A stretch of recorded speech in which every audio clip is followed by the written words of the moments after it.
Bonjour les enfants, bonjour les CCB Kids et les Destinés Kids. J'espère que vous allez bien. Moi je vais bien. Je suis contente de passer du temps avec vous ce matin. Il y a du déconfinement dans l'air aussi, ça fait du bien. Alors pour commencer ce matin, je vais vous montrer deux objets et je vais vous demander ce que cela vous rappelle. Alors, qu'est-ce que c'est? Un caillou avec du vernis rouge. Vous vous rappelez ce que c'était? Et pourquoi Sue vous a proposé un caillou avec du vernis rouge le jour de la Pentecôte? Vous vous rappelez? Essayez de vous rappeler.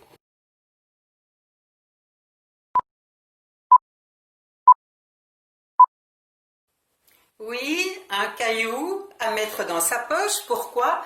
Pour se rappeler que le Saint-Esprit est toujours avec nous, partout où nous allons. Premier objet. Deuxième objet.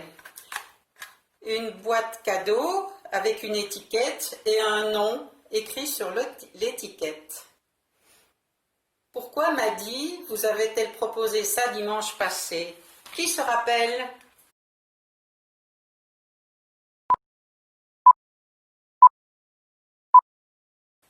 Alors oui, Maddy nous avait proposé ce défi. Je dis nous parce que moi je l'ai fait aussi, j'ai aussi fait ma boîte. Nous avait proposé de demander au Saint-Esprit de nous montrer quelqu'un qui ne connaissait pas encore Jésus et puis de prier pour cette personne jusqu'à ce qu'elle accepte le cadeau de Jésus dans sa vie, le plus beau cadeau de sa vie. D'accord? Et si jamais vous deviez avoir des pensées spéciales, des rêves spéciaux, il faut en parler avec papa et maman, pour que vous ne gardiez pas ça pour vous. Et puis quand Dieu parle, c'est important, on le retient ensemble alors. Ok? Voilà. Maintenant, quel est le jeu que je vous ai préparé aujourd'hui? Alors, vous imaginez que vous vivez à l'époque de Jésus à Jérusalem.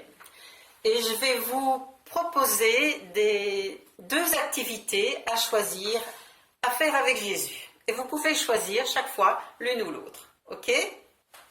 Que préfères-tu? Que Jésus joue à cache-cache avec toi ou qu'il répare ton jouet préféré qui est cassé?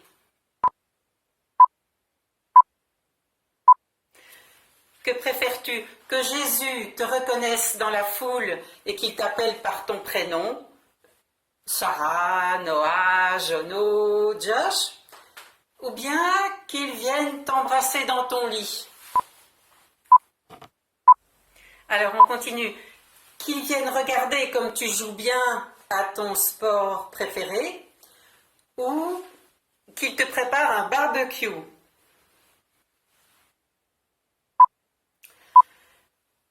Qu'il se promène avec toi dans le jardin public ou qu'il te raconte des histoires sur son royaume?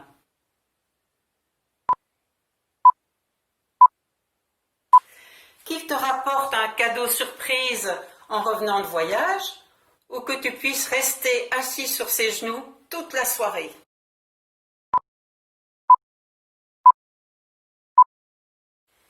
Voilà, vous avez pu choisir 5 activités avec Jésus aujourd'hui. Pas mal. Je me demande si les autres personnes de la famille ont fait les mêmes choix, si papa, maman, si les frères et sœurs avaient les mêmes préférences que vous. Ça vaudrait la peine de vérifier, de comparer vos préférences. Oui? Et puis, vous pourriez recommencer cet après-midi un deuxième jeu des préférences. Comme ça, une idée que je vous lance. Ok? Maintenant, je voudrais revenir sur cette période très spéciale qui s'est passée après la Pentecôte. Le Saint-Esprit était là.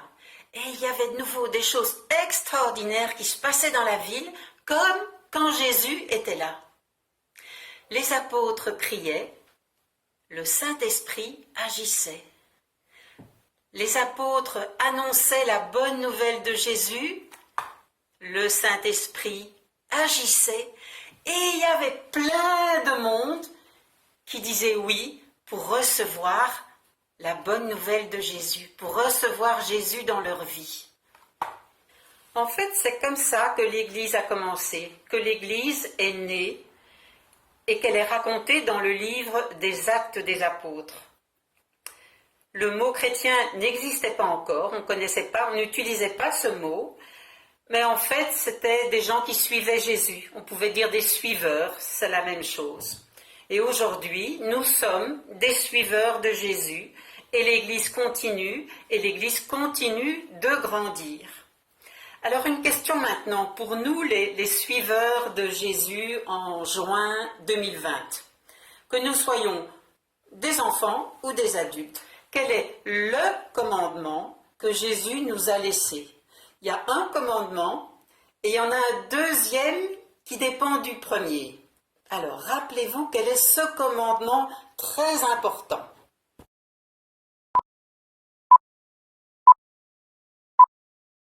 Oui, bravo. Aime Dieu de tout ton cœur, de toutes tes forces et aimez-vous les uns les autres. Ça, c'était le secret de Jésus et il nous l'a partagé. Il nous l'a laissé comme un commandement, mais c'était son secret en fait.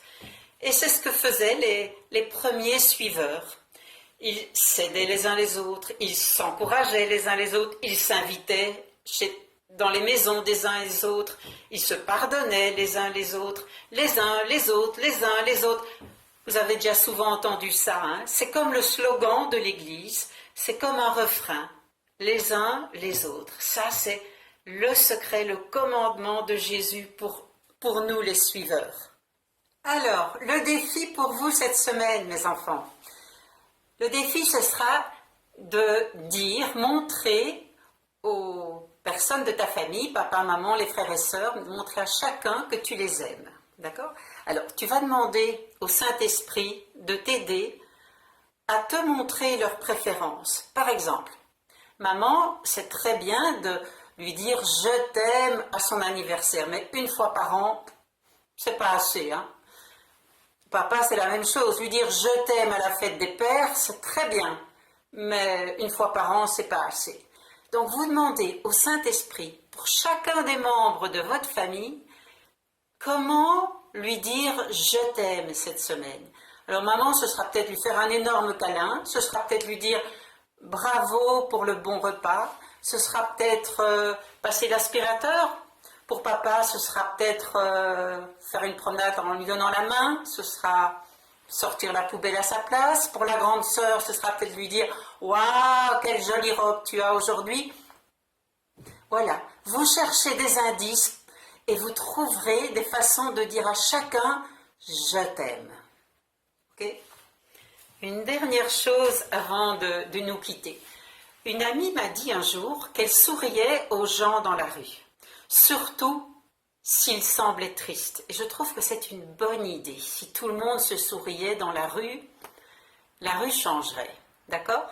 Alors, je vous propose ceci. Si tu vois quelqu'un de triste cette semaine, à la maison, dans la rue, où tu es, tu lui souris.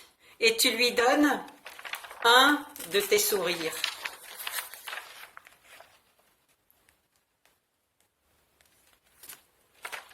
Et pour t'en rappeler, tu peux faire maintenant ce distributeur de sourires. Tu vois, il est écrit, si tu n'as plus de sourire, je t'en donne un. Et tu déchires et tu le donnes à celui qui en a besoin. D'accord? Soyez bénis les enfants et bénissez beaucoup de monde cette semaine. À bientôt!